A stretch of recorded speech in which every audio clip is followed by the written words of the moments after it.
pourquoi la méthode du sandwich pour donner un feedback négatif, ou dit constructif, ça peut détruire ta crédibilité. Et bien sûr, je te dirai ce qu'on peut faire à la place. C'est parti. 3, 2, 1. Bonjour et bienvenue sur le podcast Leader Insight, le podcast qui te donne envie de développer des compétences de leader, que tu sois entrepreneur, dirigeant ou manager. Je te donne des outils pratiques pour booster ton leadership. Je suis Audrey, vulgarisatrice scientifique sur la chaîne YouTube La Psy qui parle et aussi consultante en leadership pour dirigeants et managers. Ma mission, c'est de partager avec toi ma passion pour la psychologie appliquée au leadership et au management. Alors j'espère que dans ce podcast, tu trouveras ce que tu es venu chercher et bien plus encore.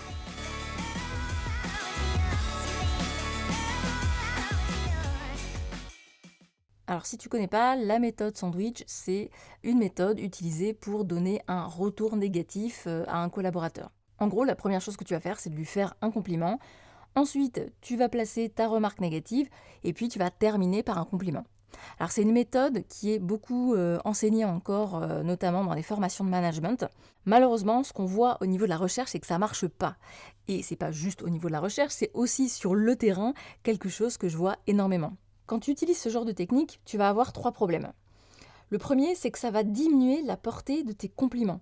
C'est-à-dire que la personne à qui tu fais ce feedback positif, ce retour positif, il va avoir l'impression d'être un petit peu trahi parce que juste après, tu lui envoies un truc négatif. Ça peut lui donner l'impression finalement que tes commentaires positifs n'étaient pas vraiment sincères, qu'ils n'avaient pour objectif que de glisser une remarque négative.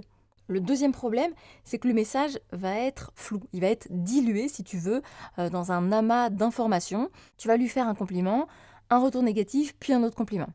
Il y a trop d'infos. Ton but à toi à ce moment-là, en général, c'est d'aider ton collaborateur à s'améliorer, soit au niveau de son comportement, soit par rapport à une tâche ou une compétence qui, selon toi, n'est pas assez développée ou qui ne fait pas correctement. Donc, focus-toi, concentre-toi là-dessus. Le but, c'est qu'il y ait un changement à l'issue de ça. Donc, reste focalisé sur ce que tu veux générer comme changement. Parce qu'à l'issue de cet échange, le collaborateur, il va être un petit peu dans le flou, si tu veux. Il va se dire, bon, du coup, c'est bien, c'est pas bien ce que j'ai fait. Toi, ça va te laisser moins de temps pour lui expliquer comment tu aimerais que les choses changent. Donc, voilà. Ça, c'est le deuxième point. En sachant aussi, très important, que quand tu fais un feedback positif, un retour positif, c'est bien vraiment de le dissocier des retours négatifs. Quand vraiment tu as un membre de ton équipe qui a fait quelque chose de super bien, franchement, prends le temps, j'ai envie de dire presque, non pas de sacraliser ce moment, mais de lui dédier un espace-temps juste pour ça, parce que tu vas voir que ça va beaucoup plus valoriser la personne, ça va renforcer la relation que tu as avec elle, et puis on a tous besoin, disons-le, d'avoir des retours positif sans forcément se prendre un espèce de rafale de commentaires négatifs qui vient juste derrière. Maintenant, le dernier problème que ça va poser quand on utilise la méthode sandwich, c'est que à force, tes collaborateurs, ils vont te voir venir à 100 km. À force de te pratiquer, ils te connaissent. Donc forcément, quand tu vas faire un compliment, et même si tu n'as pas l'intention de faire un retour négatif, ils vont toujours avoir l'impression que tes compliments ne sont pas vraiment sincères, honnêtes. Ça leur donne vraiment l'impression que tu les prends pour un pigeon, quelqu'un de naïf en tout cas, et que finalement tu essayes un petit peu de les manipuler. Et donc tout ça, ça va avoir des conséquences négatives. La première, c'est que tu vas perdre en crédibilité. À force, en fait, on va moins te faire confiance quand tu fais un compliment, et même je dirais de manière générale. C'est ça le problème, c'est qu'on a tendance à généraliser. Notre cerveau, quand on lui a menti une fois, il se dit « Ah, ça peut être tout le temps en fait ». Donc ça va du coup détériorer la relation que tu as créée avec ton collaborateur ou ton équipe. Et le dernier point, c'est que le message ne passe pas. Donc finalement, ton feedback, il n'est pas du tout constructif parce que tu ne t'es pas focalisé dessus, tu n'as pas pris le temps de lui faire vraiment ce retour. Alors maintenant, quand on a dit ça, qu'est-ce qu'on fait pour faire un feedback plus efficace et qui passe mieux ? Eh bien, je te propose d'appliquer les 3 piliers que je vais te donner. Premier pilier, donne le contexte. C'est hyper important de préciser dans quel contexte s'inscrit ce feedback. Quelle est ton intention ? Pourquoi tu fais ce feedback-là ? Donc tu peux par exemple lui dire, écoute Roger, là je souhaite parler avec toi de la réunion qu'on vient de faire ensemble. C'est important pour moi de te faire ce retour parce que, tu vois, quand tu dis à Jean-Pierre que son idée est complètement nulle, c'est pas forcément quelque chose de constructif et ça peut avoir tel ou tel incident sur l'ambiance. Donc ça va avoir X Y impact. Donc ça, tu lui expliques. Donc n'essaye pas forcément de tourner autour du pot pendant 150 ans, dis-lui clairement ce que tu veux lui dire. Par contre, évidemment, ça n'empêche pas de mettre les formes et d'être courtois et diplomate. Ensuite, le deuxième pilier. Exprime tes attentes. Dis-leur exactement ce que tu attends d'eux comme résultat. Quand tu fais un retour à Roger, tu lui dis quoi? Tu lui dis pas juste « Ah, c'est pas bien, il faut pas que tu dises aux autres que leurs idées sont pourries ». Non, tu lui dis « Écoute, la prochaine fois, si tu as une suggestion à faire ou si tu n'es pas d'accord, je te prierai de le formuler d'une manière plus adéquate ou bien de questionner la proposition qui a été faite pour que le débat soit beaucoup plus riche, beaucoup plus instructif et qu'il profite à tout le monde, au lieu de créer une ambiance toute pourrie, quoi. Alors évidemment, vous allez le formuler avec vos mots, mais gardez bien en tête qu'il faut dire explicitement ce que vous attendez comme changement. À quoi va ressembler ce changement, concrètement, précisément?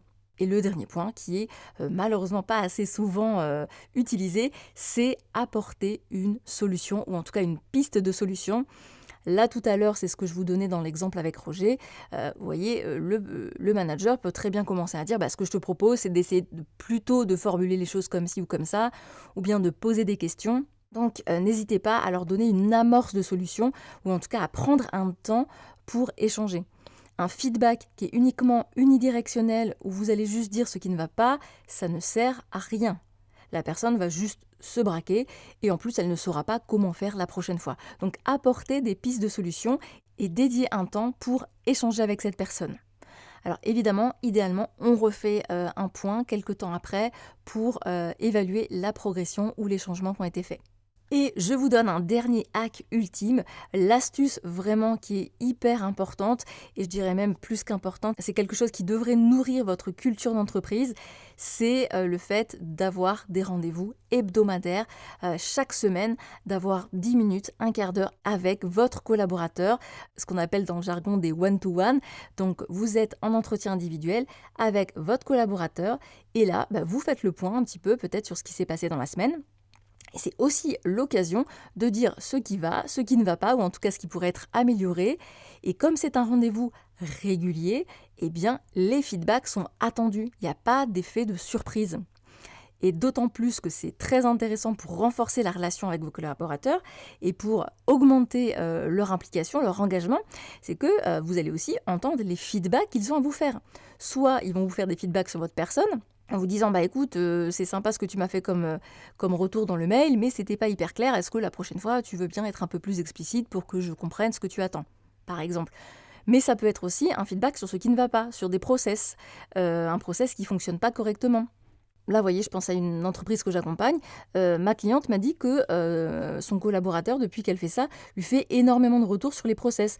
Donc là, ils avaient notamment une étape de trop, si je puis dire, dans le fait de délivrer certains produits. Et du coup, ils ont retiré cette étape qui ne servait à rien finalement, qui faisait perdre du temps. Et ça, comment ils ont pu le savoir? C'est grâce à ces rendez-vous réguliers, à ces one-to-one. C'est un de leurs collaborateurs qui leur a dit écoutez, je comprends pas, on est obligé de passer par telle et telle étape. Est-ce qu'on pourrait pas directement faire comme ça?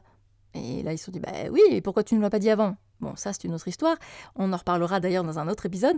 Mais voyez que vous allez pouvoir aussi optimiser régulièrement vos process, la communication, et réguler aussi tout ce qui peut être tension, gestion des conflits ou des frictions dans l'équipe. C'est aussi un moment où on peut en parler. C'est aussi un moment où on peut parler de ces choses-là durant ces temps d'échange qui sont quand même des moments privilégiés.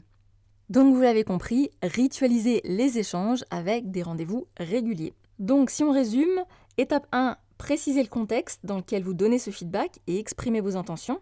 Étape 2, exprimez vos attentes. Vos demandes doivent être claires et explicites.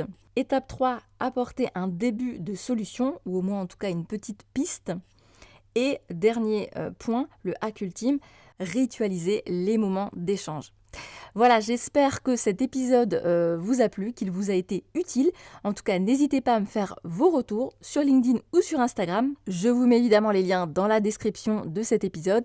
Et si vous avez des questions de communication, de relations au travail, des problèmes de management, n'hésitez pas à venir les partager avec moi sur LinkedIn en message privé. Je réponds assez rapidement en général. Et si vous voulez soutenir mon podcast, vous pouvez aussi évidemment aller sur Apple Podcast ou la plateforme de votre choix où vous écoutez ce podcast, mettre 5 étoiles, un petit commentaire sympa pour me faire vos retours parce que, on vient de le dire, hein, les feedbacks c'est important, mais les feedbacks positifs aussi. Et ça donne envie de continuer à faire ce podcast.